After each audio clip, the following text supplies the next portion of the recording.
So आनंदी, माझा पुढचा प्रश्न तुझ्यासाठी हा आहे की ही जी सुपर 30ची आपली बॅच 15 जूनला चालू झाली होती, त्या अगदी डे 1 पासूनचं स्केड्यूल कसं होतं तुझं? त्या बॅचमध्ये एक्झॅक्टली आपण आत्तापर्यंत काय काय शिकला आणि त्याचं इम्प्लिमेंटेशन वगैरे याबद्दल आपण बोलणार आहोत. सो कोणता कोर्स सिलेक्ट केला होता, इथंपासून सुरुवात करूया आपण. मी अँग्युलरचा कोर्स सिलेक्ट केला होता आणि इथे 8 तास ट्रेनिंगला तुम्हाला ऑफलाईन यायला लागतं आणि त्यामध्ये सगळ्यात स्टार्टिंगला ॲज अ टीचिंग पार्ट पाहायला गेलं तर HTML फ्रॉम स्क्रॅच सरांनी स्टार्ट केलं. सर फोल्डर स्ट्रक्चर कसं क्रिएट करायचं इथंपासून तुम्हाला शिकवतात, जे की बऱ्याच लोकांना नसतं माहीत, म्हणजे जे की कॉलेज लाईफमध्ये नाही आपल्याला शिकायला मिळत.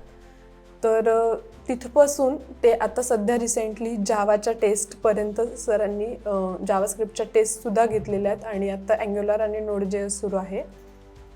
तर ट्रेनिंग ही खूप छान आहे आणि दिवसभराचं जे शेड्यूल आहे ते पण खूप व्यवस्थित आहे. जसं की आल्याच्या नंतर 1 तास ट्रेनिंग असते, नंतर त्यावर प्रॅक्टिस असते, त्याच्यानंतर बऱ्याच साऱ्या गोष्टी लाईक खूप जणांचं कम्युनिकेशन नसतं, त्यासाठी पण सरांनी 1 तास स्पेशल देतात सर.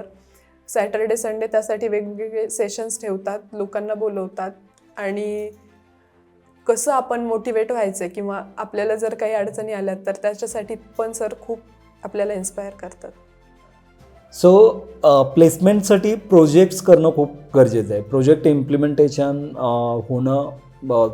प्रोजेक्ट इम्प्लिमेंटेशन झालं तर तुम्ही ज्या कन्सेप्ट शिकलेला आहात त्या कन्सेप्ट प्रोजेक्टमध्ये इम्प्लिमेंट होतात आणि तो प्रोजेक्ट प्लेसमेंटसाठी खूप इम्पॉर्टंट असतो.